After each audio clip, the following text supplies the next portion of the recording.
Everyone, स्वागत है आप सभी का आज के एपिसोड में। जैसा कि आप सब लोग जानते हैं, हमारी अर्थ पर बहुत ज़्यादा बायोडाइवर्सिटी देखने को मिलती है, जिसमें लार्ज साइज्ड ऑर्गेनिज्म से लेकर स्मॉल इंसेक्ट्स तक इंक्लूडेड हैं। लेकिन क्या आपने कभी ऐसा सोचा है कि ऐसे लिविंग ऑर्गेनिज्म जो आपस में बोल नहीं सकते, वो कम्युनिकेट कैसे करते हैं?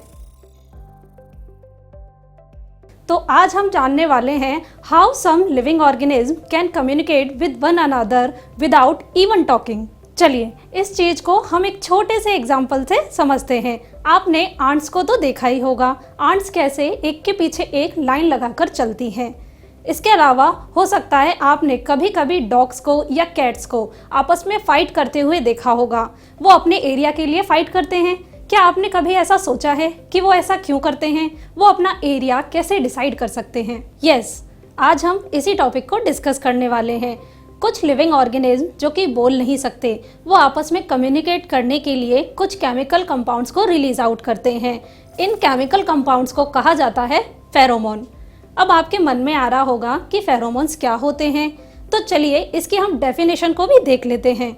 Pheromones are chemical compounds which are produced and released by an individual and that affect the behavior of the other individual of its own species।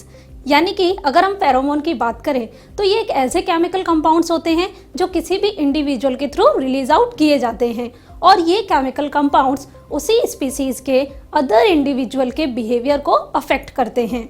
अगर हम बात करें फेरोमोन की, तो फेरोमोन टर्म को सबसे पहले मार्टिन एंड पीटर कार्लसन ने 1959 में बताया था। अगर हम बात करें फेरोमोन्स की, तो ये जो वर्ड होता है ये दो वर्ड से मिलकर बनता है। इसमें दो वर्ड्स हैं। पहला वर्ड आता है फेरिन। फेरिन का मीनिंग होता है टू कैरी और टू ट्रांसपोर्ट, एंड जो सेकंड वर्ड है वो है हार्मोन, और हार्मोन का मतलब होता है टू स्टिमुलेट। अगर हम बात करें फेरोमोन के कैरेक्टर्स की, तो फेरोमोन्स एक्टो हार्मोन्स होते हैं। यानी कि फेरोमोन जिस बॉडी से रिलीज आउट हुए हैं वहाँ से ये रिलीज आउट होकर ये दूसरे इंडिविजुअल की बॉडी को अफेक्ट करते हैं। यानी कि कहीं ना कहीं ये कोई ना कोई मैसेज कन्वे करते हैं। ऐसे ही हम कह सकते हैं कि जो फेरोमोन्स होते हैं ये नॉन टॉक्सिक होते हैं। नॉन टॉक्सिक किसके लिए? जिससे ये रिलीज आउट हुए हैं उसके लिए भी, और जिस पर ये अफेक्ट करेंगे उसके लिए भी। यानी कि फेरोमोन ऐसे केमिकल कंपाउंड्स होंगे जिनका कोई भी साइड इफेक्ट नहीं होता है। फेरोमोन्स नेचुरली सेंट होते हैं जो कि कम्युनिकेशन में एंड ब्रीडिंग में हेल्प करते हैं। अगर हम बात करें फेरोमोन्स की, तो अलग अलग इंडिविजुअल में अलग अलग टाइप के फेरोमोन्स हो सकते हैं। यानी कि यहाँ पर हम जो बात कर रहे हैं इंडिविजुअल की, वो हम बात कर रहे हैं किसी भी एक स्पीसीज के रिगार्डिंग। यानी कि स्पीसीज में अलग अलग टाइप के फेरोमोन्स हो सकते हैं। अगर हम बात करें इसके टाइप्स की, तो यहाँ पर हम कुछ टाइप्स को डिस्कस कर लेते हैं। फर्स्ट टाइप हम डिस्कस करने वाले हैं ट्रेल फेरोमोन। ट्रेल फेरोमोन्स ऐसे फेरोमोन्स होते हैं जो कि नॉन वोलेटाइल हाइड्रोकार्बन्स होते हैं। ये फेरोमोन्स जनरली सोशल इंसेक्ट्स में देखने को मिलते हैं। इसका अगर हम एक एग्जांपल लें तो हम ले सकते हैं आंट्स। आंट्स जो होती है वो ग्रुप में रहती हैं। आपने देखा होगा कि जब आंट फूड को सर्च करती है तो उस दौरान क्या करती है, वो वहाँ पर कुछ केमिकल्स को रिलीज आउट करती जाती है।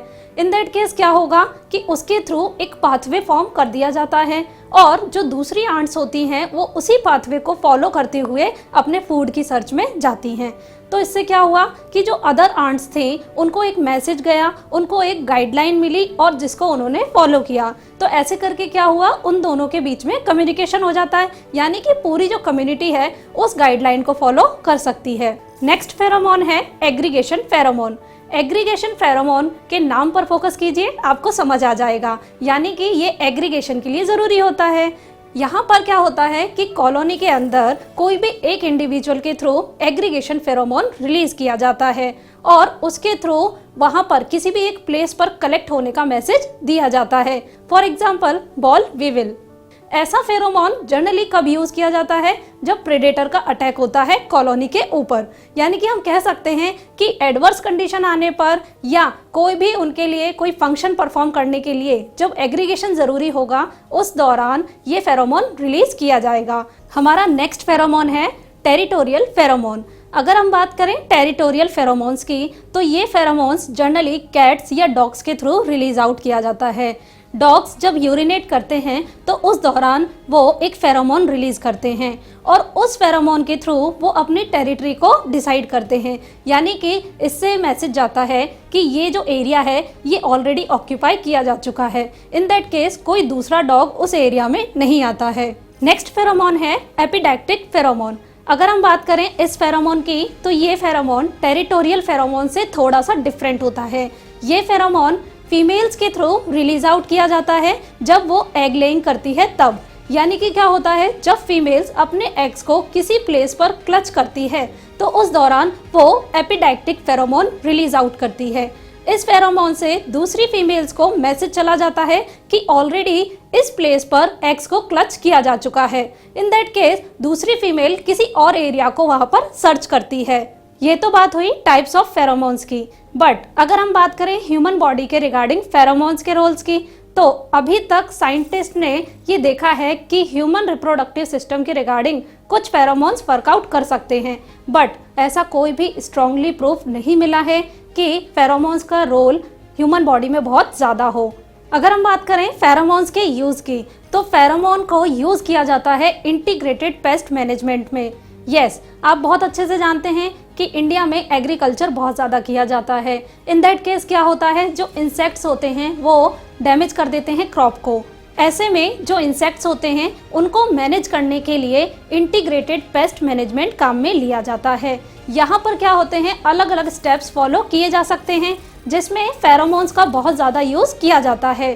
फेरोमोन्स आर्टिफिशियली कंपनीज में बनाए जा सकते हैं और उनका यूज़ इंसेक्ट को मैनेज करने के लिए किया जा सकता है। अगर हम बात करें इन फेरोमोन्स के यूज़ की तो फर्स्ट यूज़ होता है नंबर ऑफ इंसेक्ट्स को काउंट करने के लिए, यानी कि किसी भी फेरोमोन को एक एरिया में स्प्रे किया जाएगा और वहां पर पता लगाया जाता है कि किसी भी एक स्पीसीज के कितने नंबर ऑफ इंसेक्ट्स वहां पर प्रेजेंट हैं। दूसरा यूज़ होता है उनकी ट्रैपिंग करने के लिए, यानी कि फेरोमोन्स को स्प्रे करके एक जगह पर इंसेक्ट्स को कलेक्ट किया जाता है और उनको ट्रैप कर लिया जाता है। थर्ड स्टेप में जो इंसेक्ट्स होते हैं उनकी इंटरब्रीडिंग को रोका जाता है। इसके लिए क्या किया जाएगा, आर्टिफिशियल फेरोमोन्स को किसी एक प्लेस पर स्प्रे किया जाएगा। इन दैट केस उस फेरोमोन की वजह से जितने भी मेल इंसेक्ट्स होते हैं वो उस प्लेस पर कलेक्ट हो जाते हैं और फीमेल से दूर हो जाते हैं और उनकी जो इंटरब्रीडिंग है वो क्या हो जाएगी, स्टॉप हो जाएगी। आई होप फेरोमोन के बारे में जानकर आपको अच्छा लगा होगा। अगर आपको एपिसोड पसंद आया हो तो लाइक करें, सब्सक्राइब करें एंड बेल आइकन को प्रेस करें। अगर आपको फेरोमोन टॉपिक से रिगार्डिंग कोई भी क्वेरी है तो आप कमेंट बॉक्स में ज़रूर मेंशन करें। तब तक के लिए थैंक यू।